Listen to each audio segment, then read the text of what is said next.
told my parents I didn't want a clown for my birthday party.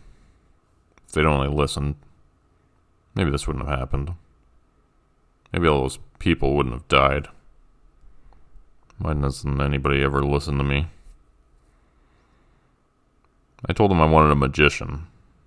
They wound up booking a pretty decent one. But halfway through his act, the clown showed up anyways. My dad could be heard at the front door, shouting at him at first. No, we didn't order a clown. I just called for an estimate. Get your big foot out of the door and let me close it, will you? I went over and peeked around the corner to see a very tall, bald clown. His entire head painted with chalky white paint. It was caked on and peeling. Streaks of red around his lips and eyes, and he wore a mostly plain white clown suit with a few red embellishments, fuzzy buttons, a crimson boutonniere, and a bow tie. He looked terrifying. My dad's eyes were wide and afraid, and he was using all his force to try and close the door by the looks of it. That was when the evil-looking clown squirted some liquid out of the red flower on his lapel that hit my dad square in the face. He immediately spit it out and sputtered, trying to say something. And his face went blank and slack, and he stood back from the door, holding it open. The clown sauntered in right past him, big shoes squeaking loudly as he walked. At the other end of the living room, the magician was attempting bravely to continue his act, despite the fact that my dozen or so friends had lost all interest and were now fixated on the commotion happening by the front door. The clown marched in, just as he was doing the reveal on his extensive card trick. As he was flourishing the Queen of Spades in the air, the clown began to pull things from his pockets, distracting all the children. A balloon giraffe, a pogo stick, a handkerchief. It seemed to go on forever. Excuse me, sir, I was right in the middle of my act. You can't just come barging in here and interrupt everything like you own the place. The clown's eyes flicked to the magician, and I noticed now that the irises were a crimson red color as well, just like his bow tie and face paint. I already knew something was wrong, but that drove it home, and I started to get up, wanting to run to a phone and call 911. What happened next froze me in my tracks, though, and I found myself incapable of doing anything but staring.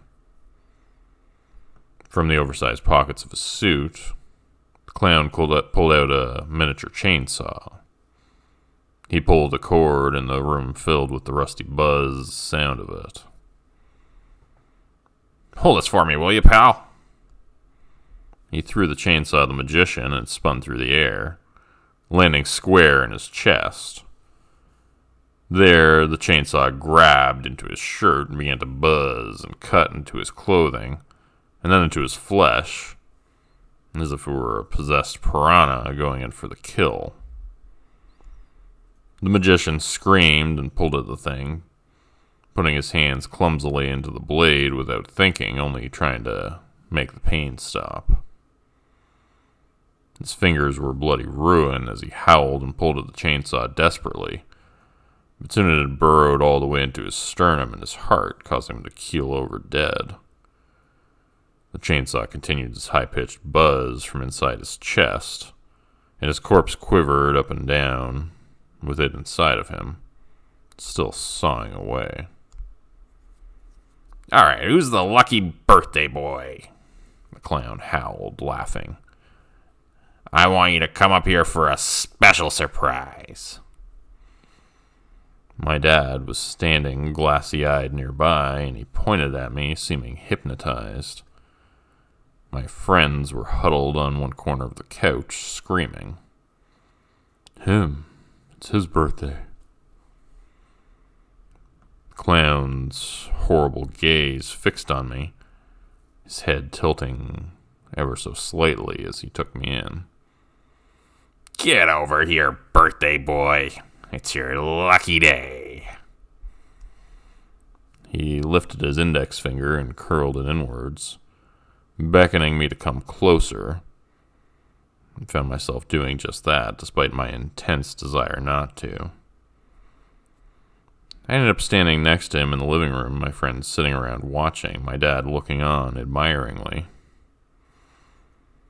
"What's your name, innocent one?" "Jordan." The clown bent down and whispered in my ear. "And what do you want for your birthday, Jordan? More than anything else in the world." I thought hard about it. In retrospect, I should have just wished for him to go away. But strangely, that did not occur to me. Suddenly, as I looked into his crimson-colored eyes, I felt greed overtake me. He was offering me whatever I wanted, so I should take it, I thought. "A turtle? I've always wanted a turtle." He grinned, his brown and yellow teeth showing, grimy and stained. "A turtle, you say?" I nodded. "Well, why stop there? How about 2 turtles? Or maybe 3 or 4? What do you say?